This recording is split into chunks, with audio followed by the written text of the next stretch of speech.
네, 여러분 반갑습니다. 텍사스 A&M 대학교 교수 윤수원입니다. 귀한 자리 초대해 주셔서 정말 감사드립니다. 제가 오늘 여러분들과 나누고 싶어서 준비한 주제는 스킬링이 도대체 무엇이고, 또 저희들이 요즘에 리스킬링, 업스킬링, AI 이런 고민들 이야기들을 많이 들어보셨을 텐데, 저는 이걸 HR적인 관점에서 왜 해야 하고 또 어떻게 하는지 이런 것들을 다양한 기업들의 사례와 또 제가 했던 프로젝트나 경험들을 바탕으로 여러분들과 나누고자 합니다. 화면에 보시면 제가 이 첫 시작을 어떻게 준비를 할까 많이 고민을 하면서 어떤 그 기술을 잘 상징하는 것들이 무엇이 있을까 하고 준비를 해봤는데요. 로보트가 보이시죠? 그리고 스카이프, 줌, 화상회의가 보이시고, 또 자율주행차가 보이고, 또 이 백투더퓨처 영화는 유명한데 이 안에 또 드론이 최초로 등장을 합니다.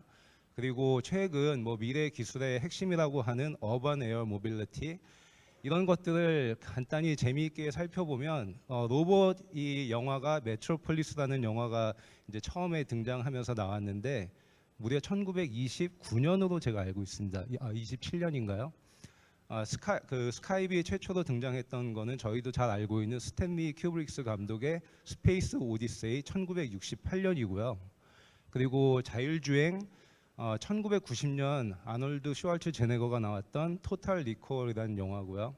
그리고 이 피프트 엘리먼트라는 영화는 백투더퓨처는 제가 알기로 기억하기로 85년, 89년, 90년 3부작으로 나왔었고, 또 이 피프트 엘리먼트는 97년 정도로 제가 기억을 하고 있습니다. 그리고 마지막 그림은 윌리엄 히스의 마치 오브 더 인텔렉트라는 굉장히 유명한 그림인데 1828년 작품입니다. 해저 터널 같은 그런 기술들이 등장하고요.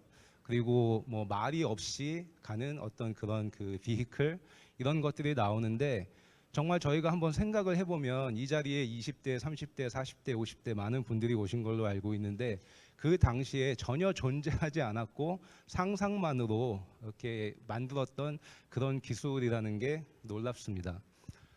저희들이 이제 정말 코로나를 겪으면서 제가 저도 그렇지만 여러분들도 이제까지 살아오시면서 정말 경험하지 못했던 세상을 살고 계실 거라고 생각을 합니다. 무엇을 하기 전에 뭐가 중요한지 보기 전에 어떤 동향이 정말 왜 중요한가를 살펴보는 게 좀 중요한 것 같은데, 이 저시 벌슨이라는 분은 이러닝이나 HR 동향, HR 테크 쪽에 연구를 굉장히 많이 하고 또 실무에 굉장히 잘 알려진 분입니다. 미국 같은 경우 어떤 일어나는 현상들이 제가 봤을 때 이제 경험을 하고 나면 한국으로도 이어져 가지고 비슷한 현상들이 많이 일어나더라고요. 미국 같은 경우는 1.45 밀리언 되는 그런 노동 인력 중에 이 직장을 그만두는 비율이 4.7이라고 썼는데 이게 1년이 아닙니다. 한 달에 나온 수치이고요. 작년 통계를 보면 거의 전체 노동 인력의 한 30% 되는 인구가 퇴직을 경험을 했습니다. 정말 엄청난 숫자죠. 특히 코로나가 터지면서 너싱, 티처, 그리고 리테일, 이렇게 매뉴팩처링 이쪽에서 퇴사자들이 굉장히 많았는데요. 그리고 그 이후에 번아웃이나 퇴사는 물론 또 이제 그러다 보니까 인력을 시급을 몇 불을 30% 이렇게 올려도 진짜 사람을 구하는데 굉장히 난항을 겪고 있고요. 또 미국 같은 경우도 10년, 15년 가까이 인트레스트가 거의 제로에 해당이 되다가 이제 이게 과잉으로 치닫기 시작하고 잡아야 되니까 이제 인플레이션을 올리기 시작해서 한국도 비슷한 현상이 일어나고 있는 것 같습니다.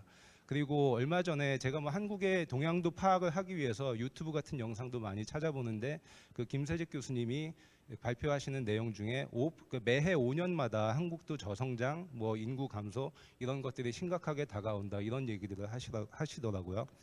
HR 같은 경우는 사람들이 많이 이야기하기로 2008년 미국발 파이낸셜 크라이시스 재난 대재앙이라고 표현을 하는데 그때부터 디지털이 본격화되기 시작했고요.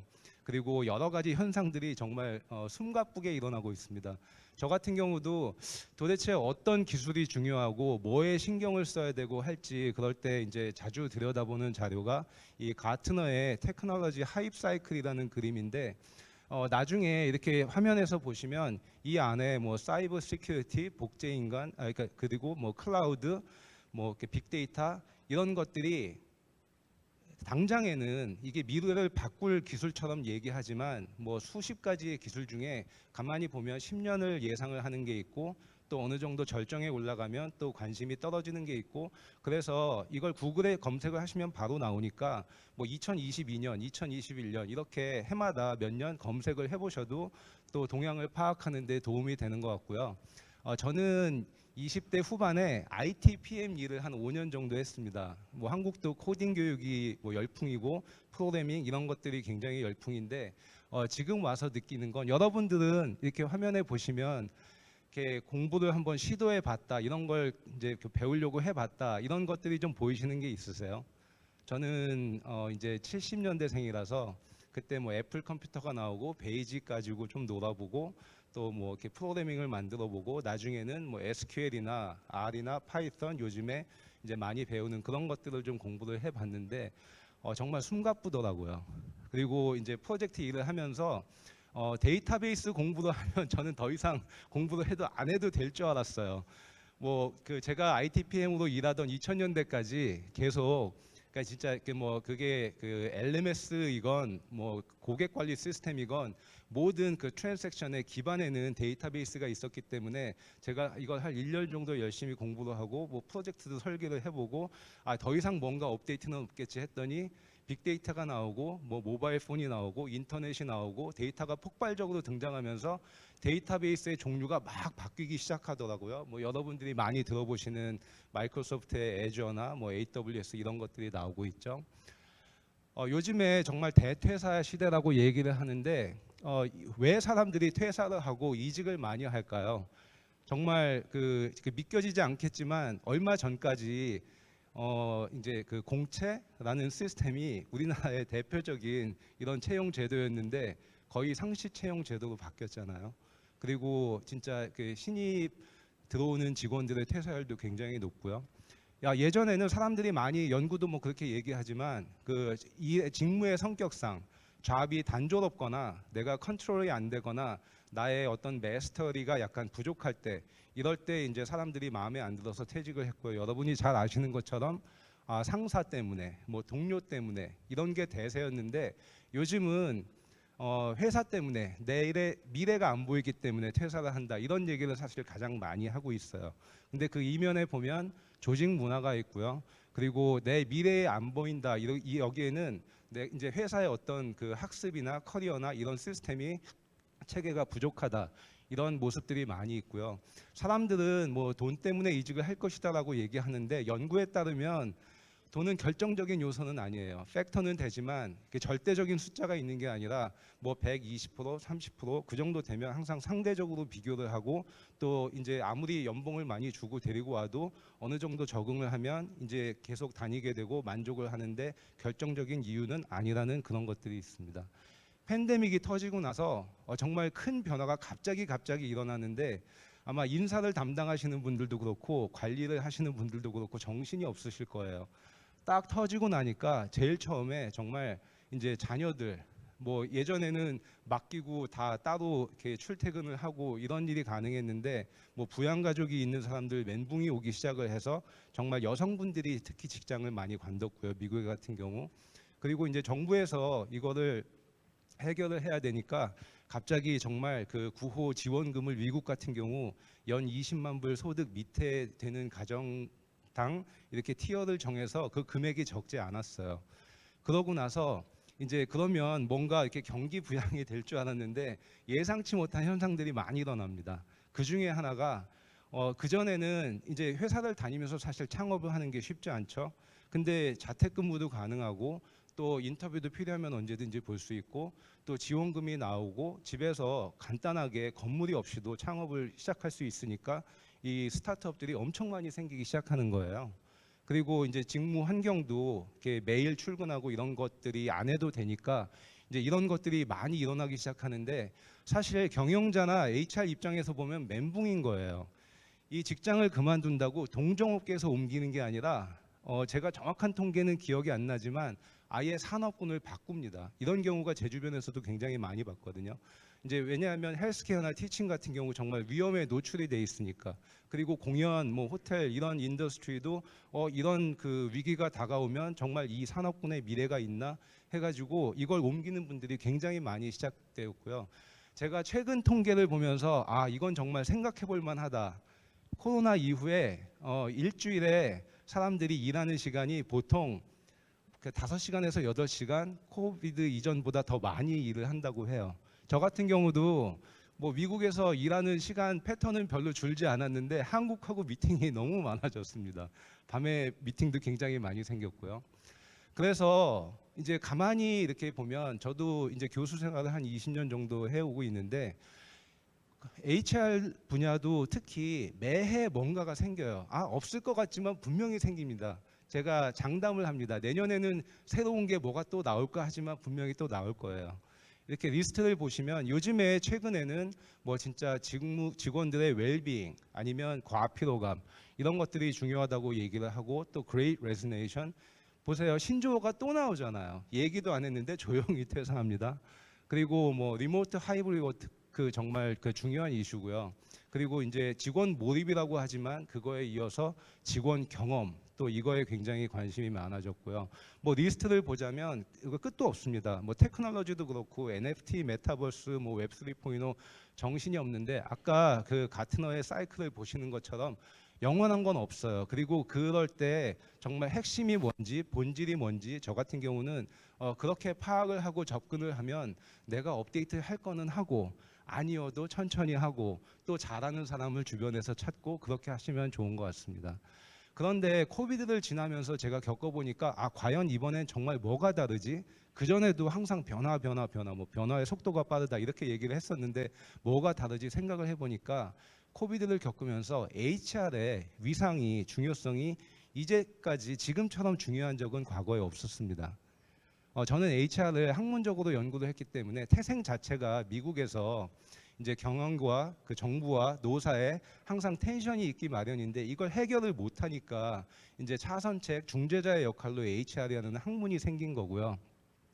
또 요즘에 한국에 와서 뭐 한국 분들과 미팅하면서 제가 느끼는 건 워라벨이 예전에 제가 뭐 유학을 갔던 당시나 10년 전하고 비교해서 주 52시간제 뭐 48시간제 그리고 주 4일 근무 뭐 3일 근무 자택 근무 그리고 이제 그 근무 시간을 초과해서 일을 시키면 안 되는 그런 규정까지 차라리 교수 생활이 사실은 더 편하고 시간도 유연하게 쓰고 시간도 여유롭고 이렇게 많을 줄 알았는데 정말 아닌 거예요. 이렇게 저희 같은 직업은 주말에도 일할 경우도 허다하고 방학 때도 사람들은 뭐 이렇게 여유가 많은 줄 알지만 사실 하루에 10시간, 주 50시간, 뭐 80시간 이렇게 근무하는 데도 굉장히 많은데 그러면서 또 하나의 아까 HR의 위상이 바뀌었다고 했는데 정말 언제든지 이 임직원 구성원들 개인이 더 목소리를 낼 수 있는 그런 그 권리나 기회가 더 많아졌다고 생각을 하고요. 이 많은 변화들 중에 정말 또 하나의 중요한 의미 있는 변화가 뭘까라고 생각을 하면 그 전에 HR은 채용 따로, 뭐 성과 따로, 보상 따로 이렇게 돼 있었는데 스킬링, 러닝 이런 걸 통해서 점점 이런 것들이 융합이 되어가고 있는 추세입니다. 스킬링, 그거 뭐 안 하면 안 돼. 나는 내 전문성이 있으니까 이렇게 생각을 하기 쉽지만 정말 뭐 이렇게 평균 수명이 늘어나고요. 2, 3년 아까 차트에 보여드린 것처럼 신기술, 중요한 기술은 해마다 늘어나고 또 영어로 half life cycle이라고 하는데 대학에서 배운 것들 하드 스킬 5년 이상 안 갑니다. 뭐 소프트 스킬 같은 경우 조금 더 오래 하지만 그래서 꾸준히 계속해서 업데이트하는 게 중요하고 그리고 뭐 요즘에 뭐 기그 워크나 파트타임이나 뭐 멀티잡이나 이런 얘기가 나오지만 사실 가만히 보면 사람들이 많이 관심을 가지고 얘기하는 건 애초에 아예 없던 데서 처음부터 나오는 건 없습니다. 이런 인터널 레이버 마켓 이런 얘기는 연구가 70년대서부터 꾸준히 나오기 시작했고요. 근데 중요한 건 정말 회사가 조직이 스킬링이나 커리어에 대해서 어떤 비전이나 방향이 없으면 이제 인재들은 퇴사를 한다는 거예요. 그리고 그 피해가 정말 한 사람이 나가서 그걸로 끝이고 그 사람의 연봉이 문제가 아니라 정말 그 규모를 상상할 수 없을 정도로 피해가 큽니다.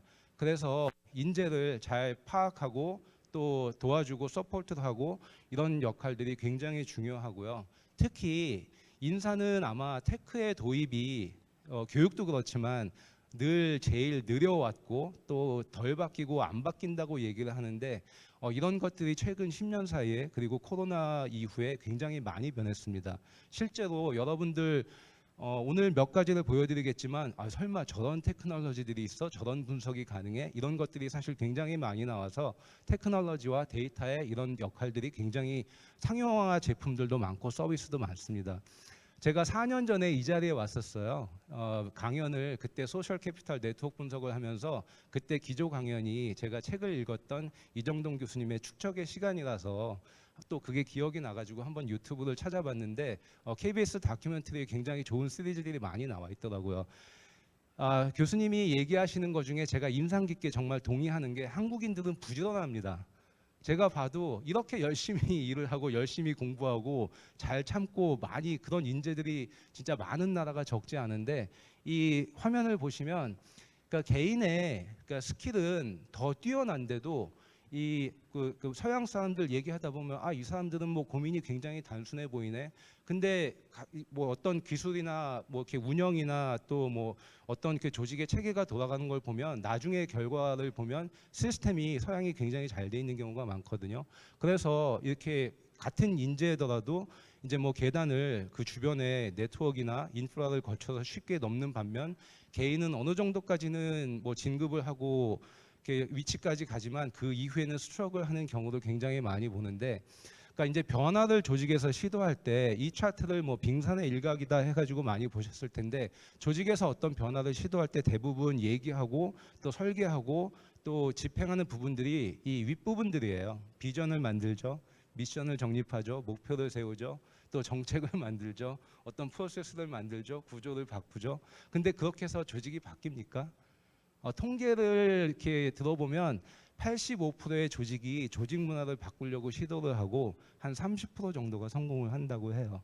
근데 그 이유가 정말 조직이 우리가 이런 걸 하고 있다 얘기하는 거랑 실제로 어떻게 돌아가고 있나를 보면 그 밑에 보면 정말 이 조직의 전통이 뭔지 그 전에 중요한 일이 있을 때 어떻게 결정을 했는지 그거에 대한 사람들의 의견이나 감정이 어떤지 뭐 그 나의 경험은 어떤지 이런 것들이 그러니까 요즘은 뭐 그 이제 그 1년에 한 번 하는 피드백이 아니라 뭐 타운홀도 하고 원온원도 하고 수시 피드백도 주고 이렇기 때문에 이런 부분들을 정말 더 적극적으로 어드레스를 해야지 조직의 변화가 생긴다고 봅니다.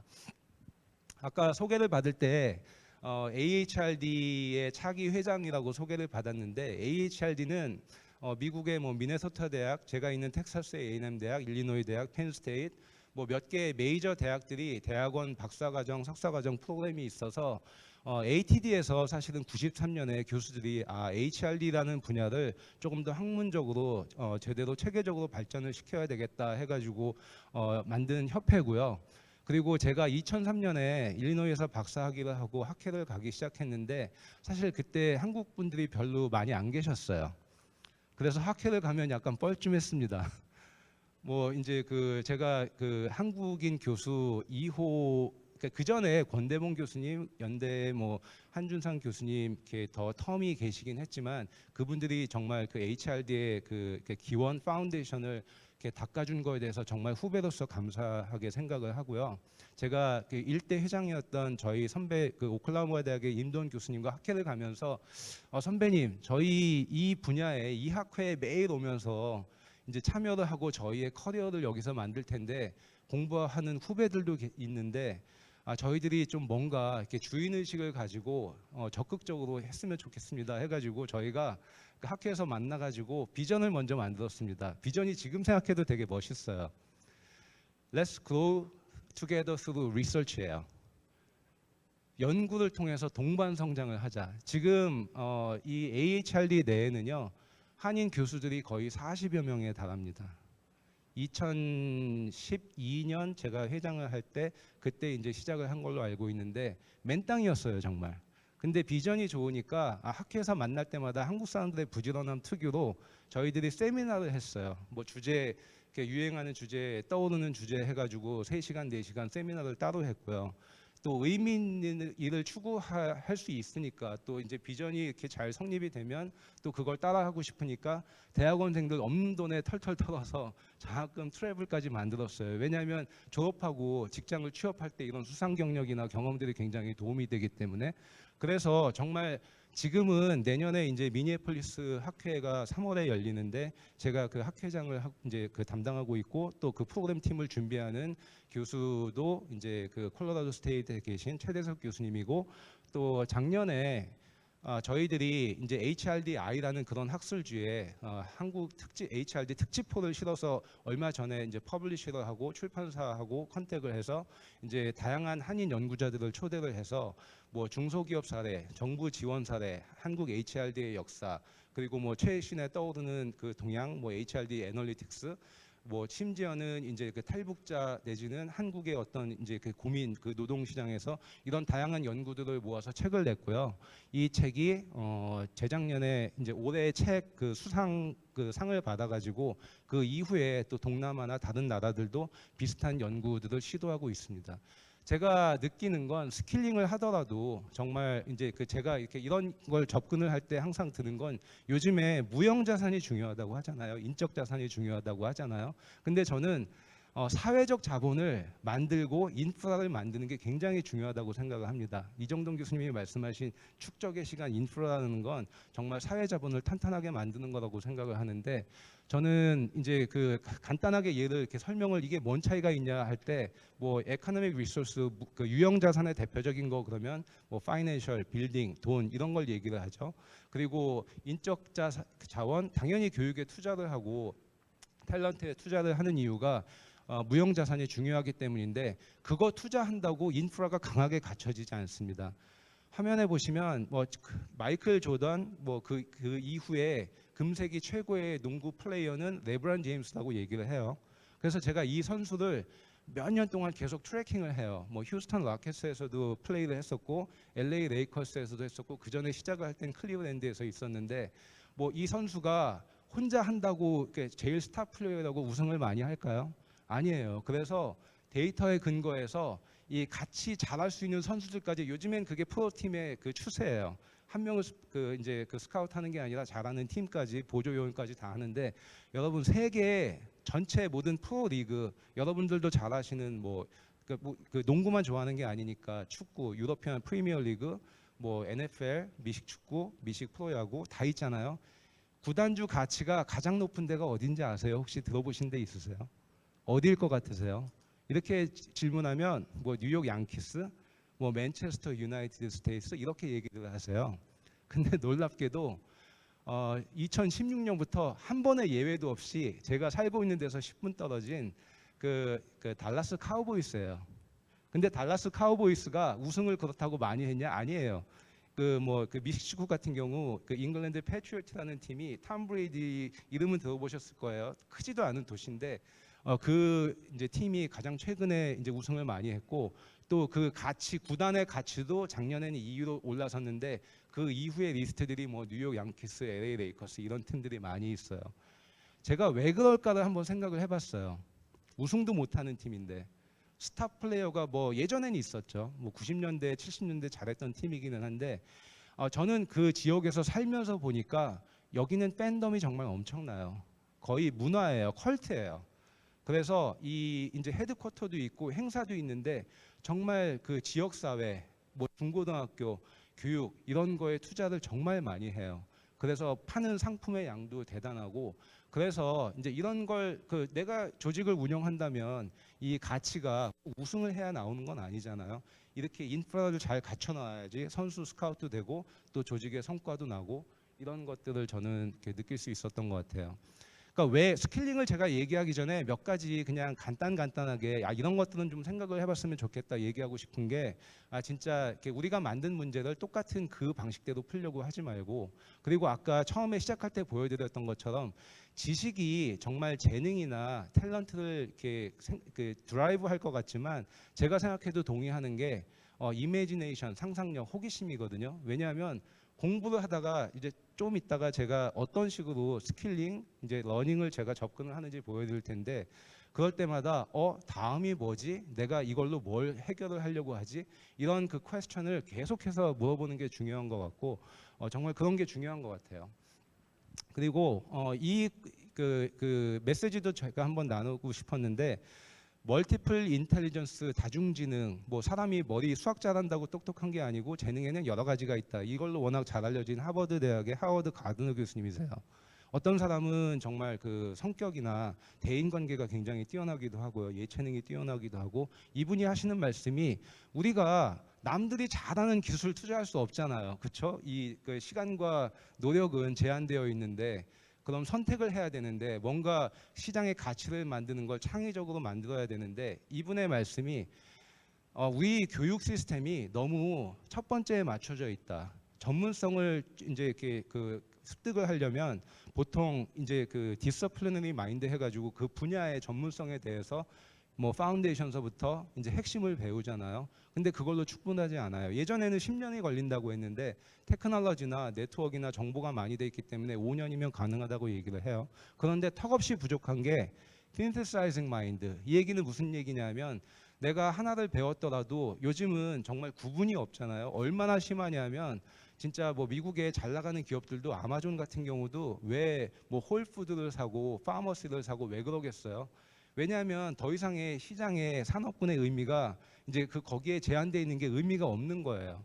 그래서 정말 가치를 만들어내는 게 이제 그 이종 간의 어떤 다른 그런 분야의 이제 융합, 교배 이런 데서 나오기 때문에 이제 그런 게 중요하다고 하는 건데 크리에이티브 마인드의 특징이 있어요. 앞에를 먼저 마스터하지 않으면 크리에이티브는 안 나와요. 이게 정말 뭐가 문제지? 뭘 임프루브 할 수 있지? 이런 마인드가 없으면 안 나오고요. 그리고 내가 아무리 나는 크리에이티브한 사람이야 우겨도 이건 내가 판단하는 게 아니라 상대가 분야가 판단을 하는 거예요. 인정을 해줄 때. 그리고 그 인프라를 생각을 했을 때 제가 이 메시지도 이정동 교수님의 과연 도대체 인프라가 중요하다고 얘기를 하는데 그게 뭘까라고 생각을 해봤을 때 북유럽이나 이제 저도 미국에 있으니까 R&D나 이런 거에 시스템을 만드는데 굉장히 투자를 많이 하는데 저는 이 부분이 크다고 봐요. 리스펙트풀 마인드 무슨 얘기냐면 시빅 마인드 해가지고 정말 나만 잘나서 나만 잘 돼서 잘 돌아가는 게 아니라 같이 잘 되는 거. 그리고 에티컬 마인드 해가지고 내 역할에 내가 리더라면 내가 관리자라면 내가 HR이라면 정말 정답이 없을 때 그래도 정말 좋은 원칙이 뭘까 뭐 ESG를 하더라도 그런 것들이 굉장히 중요한 것 같아요. 그리고 HR이니까 이제 그 유니버시티 오브 미시간에서 은퇴를 하신 데이브 울리치 교수님인데 요즘은 뭐 그 예전에 HR 스코어 카드도 잘 알려져 있지만 요즘은 뭐 전략적 워크포스 플래닝 쪽으로도 많이 하시거든요. 근데 HR 담당하시는 분들한테 정말 여러분들의 주 고객 대상이 누구라고 생각하세요? 여러분의 역할이 뭐라고 생각하세요? 그러면 아마 대부분의 대답이 우리 임직원들이 조직이 잘 되는 거라고 얘기를 하세요.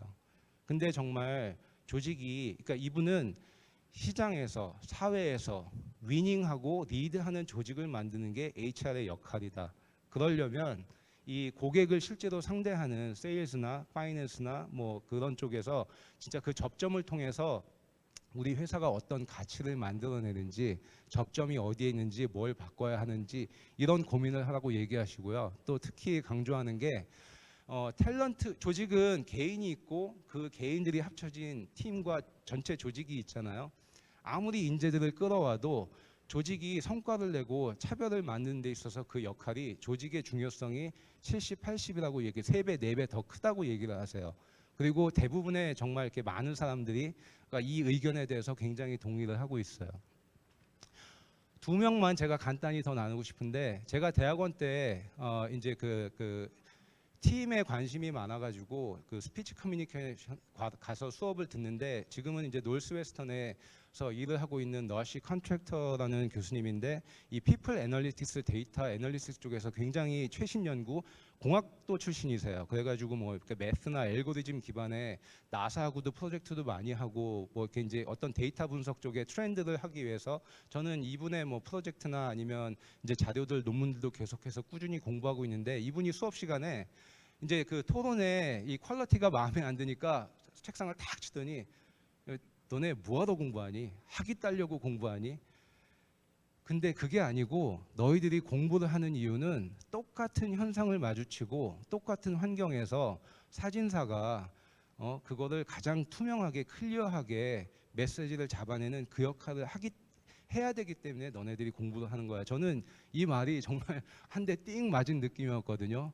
커리어를 위해서 뭐 유학을 위해서 이렇게 해서 그냥 공부를 하면 내 미래가 괜찮겠지 이렇게 생각을 하고 수업을 듣고 있었는데 이제 그런 말을 들으니까 정말 한 대 맞은 느낌이더라고요. 그리고 이제 이것도 제가 HR을 조금 더 이것만 교육학만 해서는 안 되겠다. 나는 경제학도 좀 이해를 하고 그래서 경제학과 가서 수업을 듣는데 그 경제학과 교수님이 그 질문을 하는 걸 별로 안 좋아하시는 거예요. 그래서 제가 좀 배경이 없어서 너무 질문이 많아서 죄송해요 교수님. 그랬더니 이 교수님이 저한테 딱 던지신 말씀이 야 너네 교육학 한 친구들은 돈이 어디에서 들어와서 어디로 나가는지를 몰라.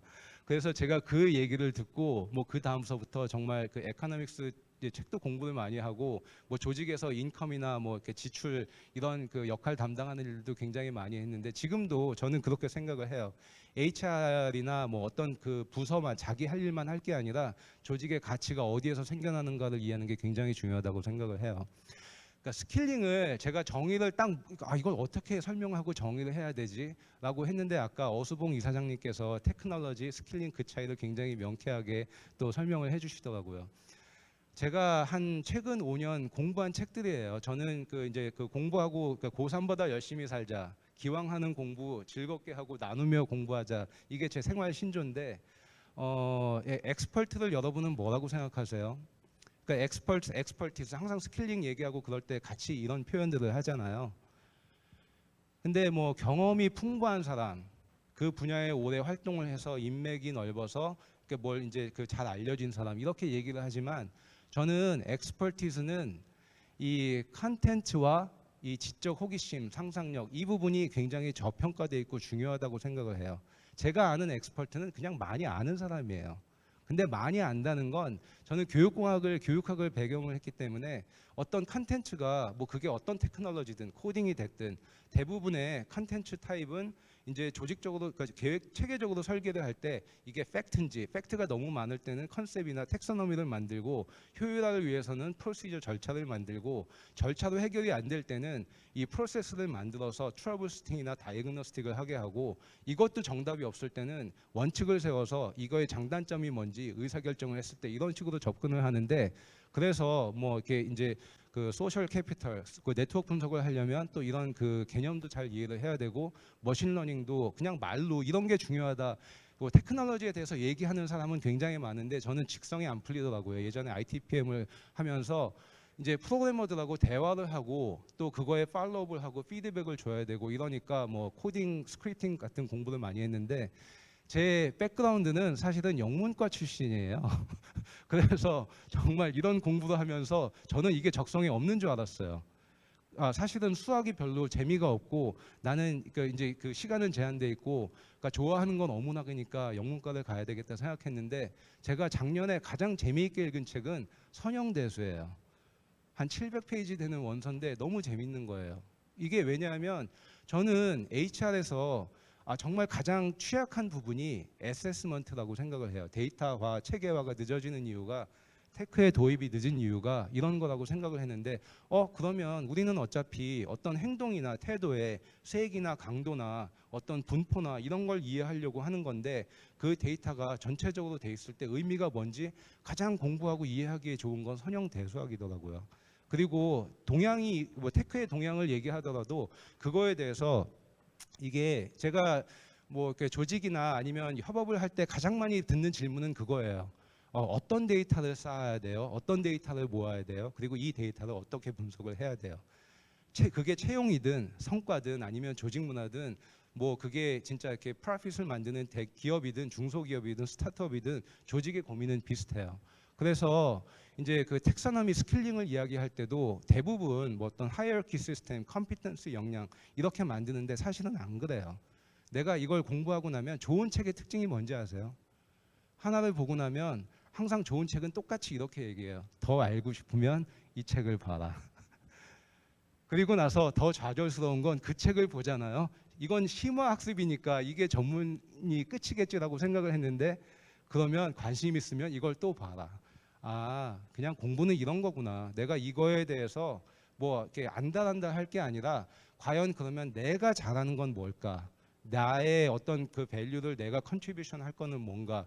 그랬을 때 그거에 대해서 생각한 게 저 같은 경우는 뭐 이제 통계나 데이터, 특히 HR 분야에서 그런 거였고, 그런 것들을 예전의 경험을 통해서 제가 공부할 땐 몰랐어요, 사실.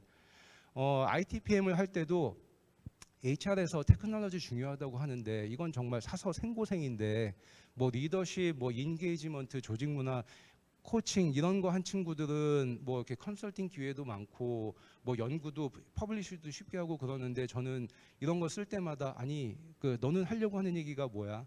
뭐 그 리뷰 보면은 근데 중요한 건 알겠는데 내가 잘 모르겠는데, 이런 피드백을 항상 받으니까 굉장히 좌절스러웠는데, 오히려 이런 것들을 이제 해보니까 아, 우리가 뭐 이렇게 이제 그 직원의 경험이나 아니면 불만이나 아니면 저 사람의 커리어나 뭐 모티베이션이나 이런 것들을 파악을 할 때, 그게 텍스트 분석을 하든 설문을 하든 진짜로 뭐 이렇게 그 LXP나 LMS에서 어떤 데이터 레코드를 보든 중요한 건 이 데이터들이 어떤 모습으로 존재를 하고 있는가, 그게 이제 궁금해서 그런 것들을 공부하고 있고요. 또 이제 너무 걱정하지 마세요. 이 컴플렉시티 그러니까 점점 그 복잡해지잖아요. 기술이 이렇게 새로 생겨나고, 에드가 샤인이라고 조직 문화의 대가이신 분이 딱 그렇게 말씀하셨는데 저는 정말 손뼉을 쳤어요.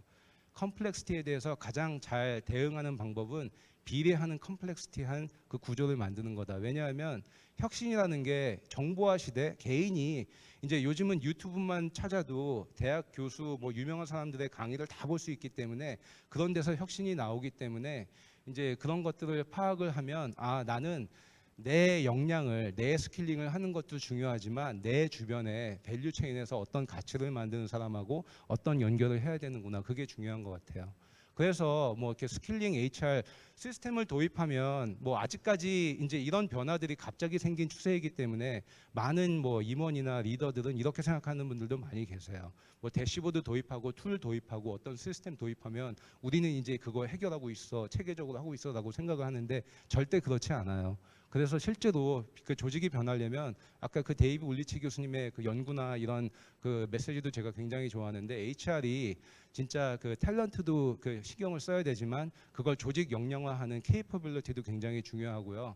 그리고 이제 개인은 이 성장과 이 변화에 관심이 있기 때문에 리더십 교육, 리더 디벨롭먼트 이런 것들도 굉장히 중요해서, 이런 건 만나서 처음부터 답을 다 알고 있는 사람은 없어요. 저도 이런 것들을 그러니까 프레임을 이해하고 또 봐도 까먹고 그렇기 때문에 계속해서 다시 보지만, 아, 이런 것들에 있어서 실제로 우리가 공통적으로 이해해야 되고 또 행동해야 될 것들은 무엇인가, 이런 것들을 이제 이야기를 하고 얘기를 하는 게 좋은 것 같아요. 정말 너무 많은 그 사례들이 있는데 저는 한국하고 프로젝트를 하거나 연구를 하면 베스트 프랙티스 좀 보여주세요, 사례를 얘기해 주세요 하는데, 조금 그거에 대한 믹스드 메시지가 있어요.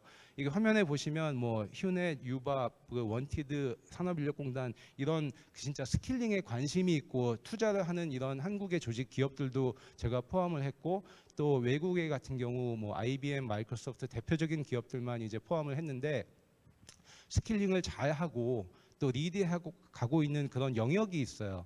보통은 데이터를 가지고 있는 회사들이에요. 그 뭐 AI를 한다거나 테크 회사이거나 아니면 그 채용 시장의 회사이거나 교육 시장의 회사, 이런 회사들이 의도치 않게 뭐 처음부터 그랬던 게 아니라 이제 데이터를 쌓아다 보니까 이런 것들이 보이는 거예요. 그래서 이걸 투자하기 전에 이런 질문을 먼저 하시고 꼭 이제 그 시작을 하시라고 얘기를 하고 싶어요. 다 잘할 수 없거든요. 도대체 그 우리 조직은 뭘로 사람들에게 인정을 받고 싶을까? What do we want to be known for? 이게 정말 그게 그 뭐냐면, 선도를 하는 기업, 뭐 새로운 혁신을 내는 기업, 그러려면 테크놀로지를 잘 알아야 돼요. 최신 동향을, 기술을 잘 알아야 돼요. 그래야지 새 상품을 내놓으니까. 아니면 우리는 가격 경쟁, 뭐 이렇게 뭐 박리담회 이런 걸로 경쟁을 할 거야. 그러면 서플라이 체인을 굉장히 잘 알아야 돼요. 관리를 잘해야 돼요. 그것도 아니면 우리는 고객 서비스에, 차별화되는 서비스에 투자를 해야 돼. 그러면 정말 소프트 스킬이나 사람 상대하는 커뮤니케이션, 마케팅 그쪽에 정말 투자를 해야 돼요. 다 잘하기는 어려워요. 그래서 이제 그 애널리틱스 뭐 이렇게 스킬에도 이거를 그냥 주먹구구로 하는 게 아니라 진짜 테크와 데이터를 이렇게 많이 활용을 한다고 했는데 구글을 빼놓을 수 없죠. 뭐 그 피플 애널리틱의 시초 사례가 정말 어떤 사람들이 어떤 팀이 좋은 팀이야. 뭐 어떤 매니저가 필요 있어 없어. 그랬을 때 이거를 실제로 데이터를 통해서 다 봤어요. 심리적 안정감이라든지 구조라든지 멤버를 의지할 수 있다든지 뭐 내가 그걸 했을 때 임팩트를 본다든지 그게 효과적인 팀의 특징이었고 코치나 매니저 같은 경우 진짜 실력도 있고 그 팀원의 커리어에도 관심이 있고 또 조직 내에서 파워도 있고 네트워크도 있고 이런 매니저들이 진짜 훨씬 더 효과가 좋았고요. 또 이런 스킬링에 가장 먼저 투자를 한 회사가 IBM이라고 저는 이제 진짜 이렇게 보고 있는데 이 이면에는 항상 비전을 가진 사람이 있어요. 아까 그 AHRD, KHRD를 소개하면서 제가 정말 그런 비전의 중요성을 얘기했는데 여기에도 다이앤 걸슨이라는 CHRO 한 분이 여자분이 이게 그 AI와 사이버 시큐리티, 클라우드 이런 게 중요해지는구나 하면서 이거 집체 교육, 뭐 그 버추얼 교육, 트레이닝 이거 다 아니겠구나. 개인이 빨리빨리 기술이 하도 빨리 바뀌기 때문에 이런 걸 마주하고 재밌게 해야 되고 이렇게 해야 되겠구나.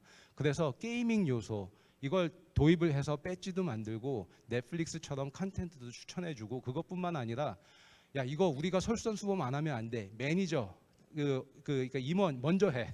그래가지고 그 한 그 결과들을 진짜 다 투명하게 다 공개를 했고요. 뭐 그 IBM을 얘기할 때 뭐 왓슨이 실패했다 뭐 이런 얘기도 많이 하지만 그렇지 않아요.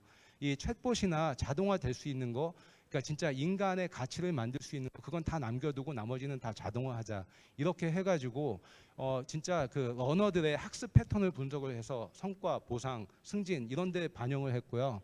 또 우리가 이거 분석했어. 어떨 땐 너가 뭘 해야 되는지 뭐가 필요한지 모르잖아. 이걸 회사에서 가이드를 해줄게. 뭐 유니레버도 그런 걸 굉장히 잘하는데 처음에 해서 야 우리가 이거 분석한 건데 이게 너의 스킬인데 어느 정도 정확히 하니까 한 90% 정도 나오더라고요.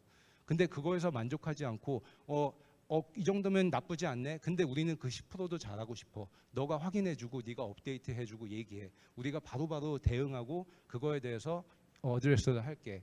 뭐 마이크로소프트 같은 경우도요. 요즘에 뭐 데일리 펄스 이런 얘기 많이 하는데 여기에도 역시 CHRO 캐시 호건이라는 분하고 또 피플 애널리틱스의 그 클리핑 헐 제가 그 퍼스트 네임이 갑자기 잠깐 생각이 안 나는데 그러니까 그런 분들이 백그라운드가 매스하고 파이낸스예요. 보니까 HR도 데이터 가능한데 이거 잘 안 되고 있네. 뭐 인게이지먼트 서베이하고 또 데이터 웨어하우스 만들고 2008년에 시작했어요. 이 엄청난 기업도 뭐 제가 기억하기로 5명인가 8명인가 그 정도 팀으로 시작했어요. 그러면서 지금도 제가 마이크로소프트에 뭐 김민송 박사님하고 같이 책도 쓰고 일도 많이 하고 가끔 통화도 하고 그러는데 얘기해 보면 페이스북에 있는 사람들도 그렇고 우리 잘하지 않는데 열심히는 해. 고민 많아. 좀 도와줘. 이런 얘기를 공통적으로 하세요. 근데 마이크로소프트 같은 경우는 정말 이메일이나 캘린더나 팀스 이런 툴을 보면서 협업이 다구나. 팬데믹 이전에도 매니저들한테 코치 케어 뭐 이렇게 그 뭐들 그 메시지로 항상 먼저 해. 이 팀이 잘하고 못하고 성과가 나고 이거는 굉장히 중요해 해가지고 이제 그 데이터를 굉장히 많이 분석을 했어요. 네트워크 분석을 정말 많이 했는데 그러면서 팬데믹이 터지고 나니까 그 팀 협업을 하는데 인터랙션 패턴이 그 팀에서만 하는지 아니면 다른 그 부서하고도 열심히 잘 일어나고 있는지 아니면 온보딩을 해주는데 버딩을 시켜줬는데 그게 진짜로 뭐 이렇게 더 늘었는지 왜냐하면 그게 잘 안 됐을 때 특히 퇴사 많이 하거든요. 이 사람들은 1년 내에 이 관계가 다 빌드업이 되는데 그래서 하이브리드 같은 경우도 오히려 어떨 때는 신입이 좋아해요. 회사가 돌아가는 걸 알고 사람들을 알고 이제 알아야 되고 그런 니드가 있으니까. 근데 이제 또 다녀고 그럴 필요가 없는 사람들은 또 그거에 있어서 플렉서빌리티를 더 좋아하기도 하고요. 근데 IBM도 그렇고 그 마이크로소프트도 그렇고 이런 정책을 정책화하고 특히 이 기업의 사회적 책임 이런 메시지를 굉장히 강조해서 뭐 이렇게 윤리 전문가도 그 로이어도 항상 풀타임으로 이렇게 하이어를 하고 이걸 그 직원들한테 그냥 몰래 한 게 아니고 진짜 다 공개를 하면서 이걸 뭐 정책이나 코드북 다큐멘트까지 만들었고요. 또 잘 알려진 그러니까 우리나라에는 잘 알려져 있지 않지만 미국의 그러니까 유럽의 그 제일 두 번째로 큰 캐리어 그 보다폰이라는 회사는 이것도 여러분 핸드폰 보면 정말 기술 변화에 실감을 하잖아요. 2G, 3G, 4G, 5G 지금은 뭐 6G까지 연구를 한다고 하는데 회사 입장에서 기술이 바뀐다고 그걸 금방 두고 그만두고 다른 걸로 넘어가는 게 아니라 기존 것도 계속 서비스를 해야 되잖아요. 그러니까 실제로 국내에 어떤 그 올라오는 그 텔레커뮤니케이션 인더스트리, 잡포스팅, 그리고 이제 그 사문에 보통 이런 거 하는데 대부분 다 최소 2, 3년 이상 잡아요. 그래서 이제 그뿐만 아니라 우리가 얼마에 거기에 투자를 하는지, 남녀 성별은 어떤지, 뭐 그 제너레이션별로 어떤지, 우리가 인력 확보는 충분히 됐는지, 그런 것들을 이제 그 관리를 해가면서 스킬 데이터베이스를 만들었고요. 또 아까 제가 교육회사, 뭐 채용회사 이런 것들 회사들이 이제 그 메인 플레이어로 등장을 한다고 했는데, 뭐 MZ, 버닝글래스, 뭐 디그리, 에드캐스트, 그러니까 어떻게 생각하면 뭐 휴넷과 원티드 이런 데랑 비슷한 회사라고 보시면 돼요. 이런 회사들이 실제로 오픈 소스 툴을 써가지고 이제 스킬 데이터베이스 작업을 다 하고요. 그래서 무에서 만드는 게 아니라 이제 이런 거를 임포트를 해가지고 뭐 API 써가지고 접근을 해서 할 수 있게 하고, 또 이런 스킬을 가지고 있는 사람들이 어떤 스킬을 가지고 있고 또 어떤 학습을 하고 있는지 이런 것들을 파악을 하기도 하고요. 근데 이런 게 동향이 중요한 게 아니라 이런 걸 할 줄 알려면 뭐 R이나 파이썬 같은 데서 데이터를 이해하고 생키 다이어그램 이런 건 어떻게 만드는지 이런 것들 할 수 있는 그런 역량이 좀 필요하기는 해요. 링크드인 너무나 잘 아시죠? 여러분들도 뭐 그 프로파일 많이 가지고 계실 테고. 근데 예를 들어서 우리 회사 데이터 엔지니어 필요해, 데이터 사이언티스트 필요해, 뭐 자바 백엔드 디벨로퍼 필요해. 그러면 필터 넣으면 어느 회사가 얼마만큼의 인력을 가지고 있고, 왜냐하면 링크드인 여러분들 보실 때 그런 데이터잖아요. 내가 스킬이 뭐고 어디 졸업했고 취미는 뭐고 누가 인정해주고 이런 거니까 진짜 이렇게 뭐 수급이 어떻고 인력 이동은 어떻고 이 일은 뭘 하고 이런 것들을 파악을 한다는 거죠. 그리고 커리어에 워낙 관심이 많으니까 그러면 이 커리어를 봤을 때 어느 부서에, 왜냐하면 IT 뭐 같은 파이낸셜 뱅킹이어도 이 온라인 뱅킹과 기존 금융권 이런 데서 데이터 분석과 하는 일들이 굉장히 다르거든요. 그래서 실제로 이런 기술을 딱 봤을 때 이제 부서에 몇 명이 있는지, 어느 백그라운드를 가지고 있는지 이런 것들이 요즘에 많이 듣는 탤런트 인텔리전스 시스템에서 어떤 테크놀로지와 데이터를 활용한 기술들이고요. 커리어를 할 때도 내가 나한테 어떤 옵션이 있지? 예전 같으면 그 위에 누가 은퇴하면 내 순서인가 하고 이제 계획을 세웠는데, 그게 아니라 데이터가 지금 그 플랜트 매니저야. 그러면 나중에 그 플랜트 그 디렉터나 아니면 시니어 엔지니어나 이런 커리어로 몇 퍼센트가 가. 그러면 개인 입장에서도 내가 이렇게 준비를 하면 되겠다 하는 거죠. 그러니까 아까 HR이 점점 더 통합이 되고 융합이 된다고 했는데, 그 아래를 보시면 진짜 뭐 애플리칸 트래킹 시스템이라든지 인공지능이라든지 컴펜세이션 추천 시스템이라든지 이런 거에 알게 모르게 이제 테크놀로지가 툴들이 도입되기 시작하는 거예요. 만들어지기 시작하고요. 그 벤처 돈 다 글리 가요. 그리고 이 시장에 연평균 10%가 넘고 돈이 어마어마해요. 그래서 그러니까 그냥 무조건 예전에는 이런 걸 개념으로만 얘기했는데 이런 걸 어떻게 온라인을 시키지, 어디에 투자를 하지, 워크포스 플래닝, 컴펜세이션 어떻게 해야지 됐는데, 이런 것들을 데이터와 이런 것들로 다 할 수가 있어요. 제가 스킬링을 개인 뭐 어떻게 how를 좀 얘기하고 싶다고 그랬잖아요. 이런 걸 이렇게 들어보는 경우가 이제 많지 않기 때문에 스킬링을 저는 조직 차원에서, 팀 차원에서, 개인 차원에서 해야 된다고 보는데, 이 학습 조직 같은 것도 뭐 피터 생게 그 피프스 디서플린 이런 것도 유명하지만 실제로 진단 도구도 좋은 그런 그 프레임워크이 이제 학습 조직이라는 건 문화가 어떻고 구조가 어떻고 사람들과 시스템이 어떻게 인터랙션을 하느냐인데, 그 안에서 진짜 평생 교육, 뭐 인쿼리, 팀 빌딩 이런 게 잘 되고 있는지, 시스템으로 그 외부의 정보를 빨리 잘 전달해주고 있는지, 리더가 그런 걸 지원을 하는지 해가지고 메타 연구를 팀하고 몇 년 전에 했었고요. 그 결과를 통해서 이런 그 학습 조직에 투자하는 회사가 이제 조직의 그 충성도, 커미트먼트나 잡 세티스팩션이나 턴오버 인텐션이나 그 몰입에 정말 상관관계가 0.5, 0.7 정도 나오더라고요. 놀랐어요. 그리고 이제 팀에서도 우리가 팀 사실 뭐 애자일 정말 귀가 따갑도록 얘기하는데, 저는 논문을 그룹 디벨롭먼트로 썼거든요. 그 쓴 이유가 제가 ITPM을 하면서 이러면 내가 어느 정도 팀에 대해서 잘 알고 있는 것 같은데 멤버가 바뀔 때마다 다른 거예요. 여러분도 많이 경험하시죠? 신입이 들어오느냐, 외부인이 들어오느냐, 뭐 직급이 나보다 높은 사람이 들어오느냐에 따라서 팀 다이내믹스가 굉장히 달라요. 근데 워크숍이나 교육을 받으면 여전히 팀은 관계가 중요해, 태스크가 중요해. 그래서 터크만의 포밍, 스토밍, 노밍, 퍼포밍 그 모델을 배우고 있어요. 근데 제가 겪은 경험은 그렇지 않았어요. 어떤 팀은 잘 돌아가고요, 어떤 팀은 되게 안 돌아가고, 그 다이내믹스가 뭘까라고 생각을 해봤을 때 제가 그래서 7개 팀의 커뮤니케이션을 다 들여다봤어요, 몇 달 동안. 근데 정말 놀라웠던 건 관계나 태스크에 대해서도 그 커뮤니케이션을 하지만 한 전체 커뮤니케이션의 10% 15%가 그냥 그룹을 프로세스를 무브하기 위해서 커뮤니케이션을 하는 거예요. 이거는 관계도 아니고 태스크도 아니에요. 되게 놀라웠던 발견이에요. 그리고 또 재미있었던 건 98%의 메시지가 다 긍정적이에요. 사람들은 인텐션이 좋아요, 나이스해요.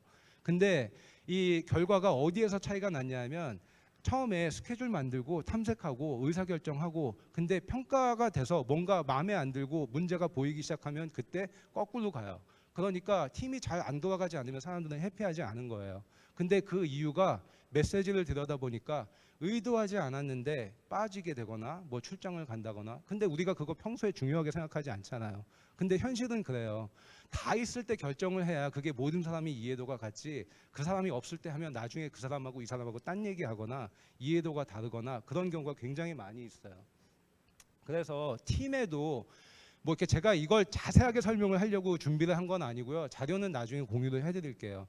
이런 좋은 모델이 굉장히 많이 이미 나와 있어요. 근데 실무에 계신 분들하고 일을 하다 보면 이런 프레임워크가 있는지 모르세요. 왜냐하면 아카데믹 연구가 그러니까 협업이나 이런 그 루트를 통해서 잘 전달이 되지 않기 때문에. 근데 뭐 액티비티 티어리나 액션 러닝이나 이런 것들도 저희는 이제 연구를 하니까 이 팀 다이내믹스가 생기는 이유가 멤버가 있고 그 안에 규칙이 있고 목표가 있고 또 그 팀이 어떤 커뮤니티 안에서 활동을 하는데 텐션이나 그 무브먼트 그게 항상 있거든요. 근데 그랬을 때 정말 뭐 액션 러닝을 하게 되면 진짜 액션 코치를 붙여서 프로젝트 반, 학습 반, 공유 반 이런 것들을 하고, 디스커버리 러닝, 프로블럼 베이스드 러닝 이런 거 잘못했다가는 모르고 했다가는 의도는 좋은데 이거는 정말 그 타임 매니지 잘하고 경험이 있는 사람들이 좋아요. 그렇지 않으면 차라리 구조가 잘 돼 있는 그런 팀들이 훨씬 잘하거든요. 그러니까 그런 원칙들을 좀 살리는 게 좋고, 개인 같은 경우도 이제 이러닝이나 학습 조직 이런 것도 중요하지만 또 코치나 멘토 이제 이런 액세스가 중요하기 때문에 이제 이런 프레임워크를 테크놀로지하고 잘 연결을 시켜서 이제 그 개인의 경력이나 목표나 이런 것들을 연동을 시켜주는 게 좋고요. 그러니까 이제 그러면 이렇게 학습을 스킬링을 조절을 할 때 이제 교육에 이제 이런 좋은 프레임워크들이 많으니까 너무 읽고 쓰고 적용하고 이런 거에 집중을 할 게 아니라 진짜 실습도 많이 하게 하고 또 서로 만든 것도 비교해서 결과도 보게 해주고 이런 것들을 이제 적용을 하는 게 좋은 것 같아요. 그래서 이 스킬링을 접근을 할 때 이제 진짜 어떤 정답이 있는 게 아니라 이제 이렇게 우리가 정말 뭘 잘하고 싶은지, 엑스퍼트는 뭘 하는 게 좋고 뭘 하면 안 되고 이런 역할을 또 해주는 거니까. 그리고 잘하는 회사들의 특징을 보면 한 3-4명 코어 팀을 만들어요. 그래서 우리가 현재 베이스라인이 어떤지 그리고 앞으로 뭘 해야 될지 이런 것들을 굉장히 잘 하고요. 마지막에 이제 한 3-4장표로 이제 마무리를 제가 하려고 하는데, 저는 항상 이제 경험 연구, 이론 연구 이거를 동시에 병행을 하는데, 이제 최근에 한 피플 애널리틱스, 데이터 애널리틱스를 제가 이제 연구하면서 느낀 게 비즈니스 매니지먼트 쪽에는 이 고객 경험을 통해서 이런 애널리틱스가 진짜 머추어해졌어요. 세일즈 애널리틱스, 뭐 커스터머 마케팅 애널리틱스.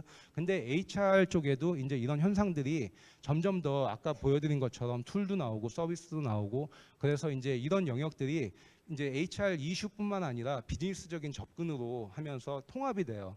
데이터 그 임포트 엑스포트 연동하는 것도 쉬워지고요. 그래서 피플 애널리틱스를 저는 어떻게 정의하냐면, 조직의 어떤 중요한 이거를 해결하기 위해서 피플 데이터와 임직원들의 데이터와 비즈니스 데이터를 잘 활용을 해서 비즈니스의 인사이트를 찾아내는 거라고 얘기를 하고요. 이걸 통해서 이제 뭐 미국에서도 그렇고 서울대에서도 수업을 하면서 프로젝트들을 진행을 실제로 많이 했었는데, 이제 HR의 고질적인 문제가 이런 거거든요. 인터벤션을 하는데 뭐 코칭을 하는데 그거 평가하고 끝나요. 근데 가만히 보면 뭘 스탑하고 뭘 그만두고 뭘 통합을 해야 되는지 이런 부분들이 적기 때문에 이제 이렇게 접근을 하면 나중에 들여다보면 그 안에 데이터는 똑같아요. 그 분석을 어떤 걸 해서 어떤 인사이트를 찾아내느냐의 차이고요. 이게 제 마지막 장표예요. 그래서 이런 걸 그냥 저 같은 경우도 실제로 1년에 한두 개 정도의 프로젝트를 하면서 머신러닝으로 뭐 이렇게 다양한 변수들이 수백 개 있을 때 결과가 어떻게 나오는지 링크드인 데이터 긁어와서 텍스트로 HR이나 탤런트의 어떤 그 추세가 백그라운드가 퀄리피케이션이 뭔지 또 서베이를 하고 끝나는 게 아니라 그걸 공유를 안 하는 게 문제거든요. 그래서 바로 하든지 이런 그 측정 도구나 이런 것들을 계속해서 만들고 있어요. 그래서 제 마지막으로 드리고 싶은 말씀은 이거예요. 계속해서 케이스나 벤치마킹 너무 찾지 마시고요. 지금 당장 시작하시는 게 왜냐하면 시작을 늦게 하는 만큼 잃어버리는 시간이고요. 그리고 진짜 이렇게 시간을 천천히 두시고 모르는 게 있으면 물어보세요. 이걸 알고 고민하는 사람 신기하게 많이 있어요. 안 할 것 같지만 진짜 저걸 먼저 해놓은 사람 만든 사람들이 있네.